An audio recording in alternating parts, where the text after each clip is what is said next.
पत्नी अब वो है जो हनीमून बहाने ले गई और अपने पति को मरवा दिया। ये केवल ये घटना ऐसी नहीं है कि वो लड़की ने अपने पति को मरवा दिया। ये कथा ये बताती है कि देखो उस आदमी की क्या गलती थी, उस मर्द की क्या गलती थी। उसने तो बेचारे अपनी पत्नी ने जो कहा कि वहां चलना है तो उसने मना नहीं किया, चलो तुम्हें घुमा के। उसने ही प्लान बनाया कि अपने को वहां घूमने चलना है। और सोचो कि वो महिला जिसने पति को मारने का प्लान बनाया वो विवाह के पहले वहां जा चुकी थी और पूरा घूम के आ चुकी थी, देख के कि कहां कहां कैसे खड़ा करके कैसे धक्के मारना, कैसे मतलब मारने की पूरी प्लानिंग कर चुकी थी। और शादी के बाद अपने पति को ले गई। राजा नाम था उसके पति का, राजी नाम है, राजा रघुवंशी। ले गई और वो देखो अब उस पति की क्या गलती थी बेचारे की। पति ने तो भरोसा किया ना भाई, कौन पत्नी अपने पति को, कौन सोच सकता है कि पत्नी मरवा देगी हमें। यदि ये विश्वास समाप्त हो जाए तो पूरी प्रकृति हिल जाएगी। यदि ये विश्वास समाप्त हो जाए तो ये पृथ्वी में भूचाल आ जाएगा। अरे दूसरा कोई मार के चला जाए तो आश्चर्य नहीं, दुश्मन मारे, आतंकवादी मारे तो आश्चर्य नहीं।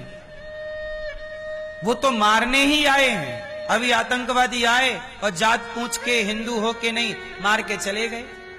उनसे तो उम्मीद क्या कर सकते थे भाई, वो तो मारने ही आए थे, वो तो आतंकी थे।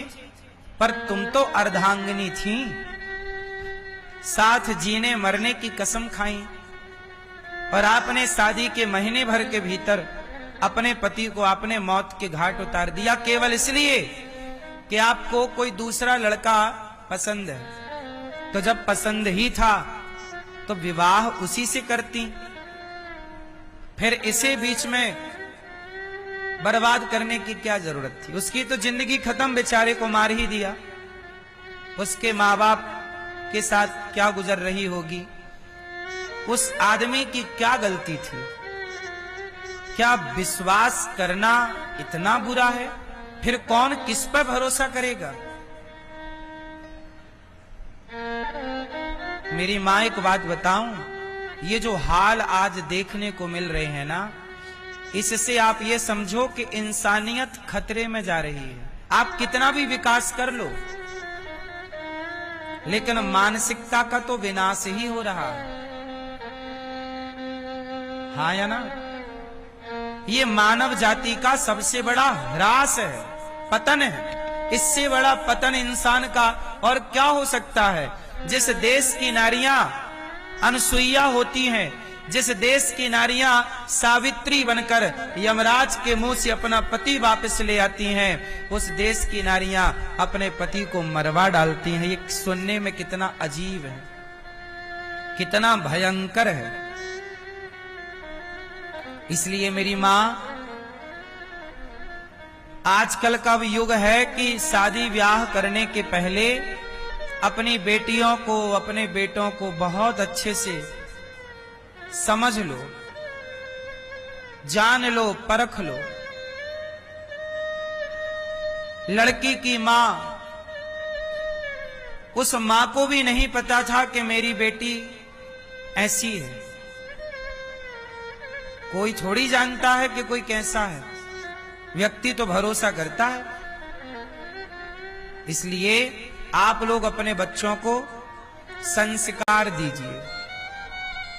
यदि आज कोई रक्षा कर सकता है आपकी, आपके बच्चों की और इस देश की, तो रक्षा कौन कर सकता है।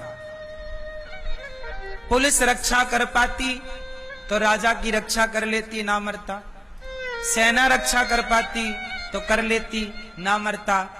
यदि कोई रक्षा कर सकता है आपके परिवार की और आपके रिश्तों की, तो वो केवल एक है, संस्कार। बेटी को बढ़िया संस्कार दिए जाते तो ये खुरापात जन्म ही क्यों लेता खोपड़ी में? हाँ या ना?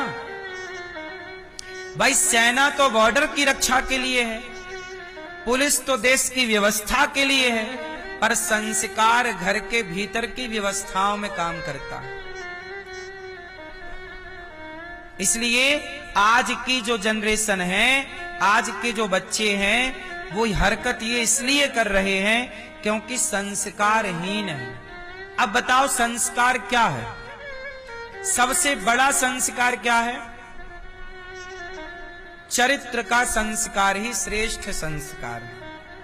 आजकल की कुछ लड़कियां, कुछ लड़के क्या हो रहे हैं? चरित्रहीन हो रहे हैं। अब चरित्रहीन हो गए। वो लड़की का किसी और लड़के से चक्कर था, अब उसको करनी पड़ी शादी किसी और लड़के से। तो कहावत कहते ना, दिल लगा गदही से तो परी किस काम की। जबकि वो लड़का देखने में कितना सुंदर था जिसको मार दिया, और वो जिसके संग उसका चक्कर था वो कितना घटिया दिख रहा है। ऐसे ही हाल वो ड्रम वाले केस में भी था कि अपने सुंदर पति को मारकर ड्रम में पैक कर दिया और एक घोचू लाल के संग भाग गई। आजकल ये लड़कियों की पसंद क्या हो रही है? इन्हें घोचू ही पसंद आ रहे हैं।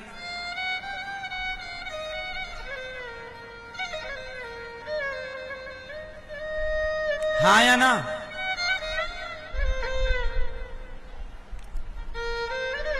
कमी किसकी है बताओ? थोड़ा संस्कार होता चरित्र का कि नहीं, मुझे विवाह के पहले किसी लड़के के साथ नहीं रहना।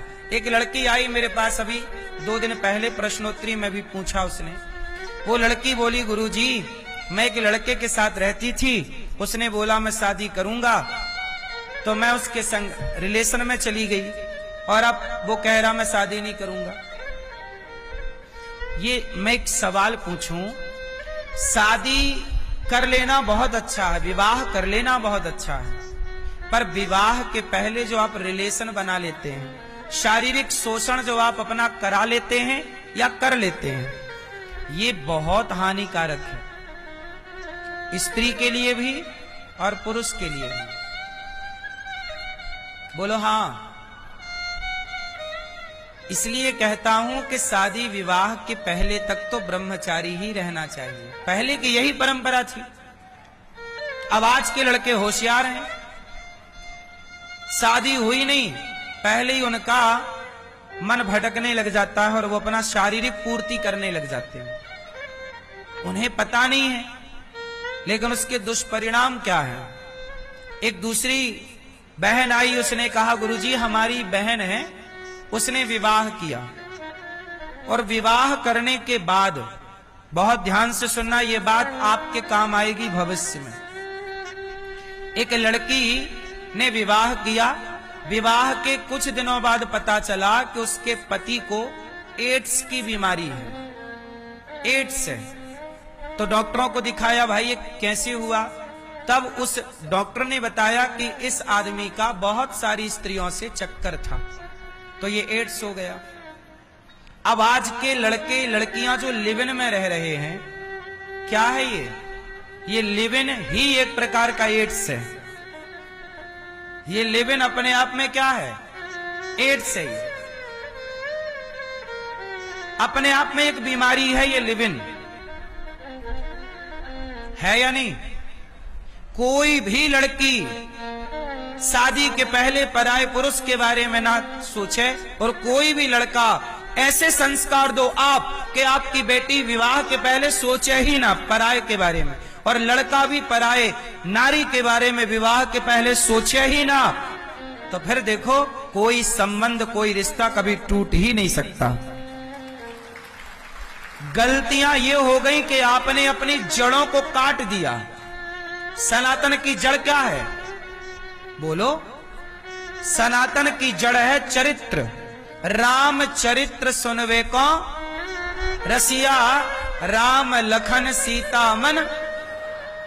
राम कैसे हैं? चरित्रवान। राम की पूजा होती है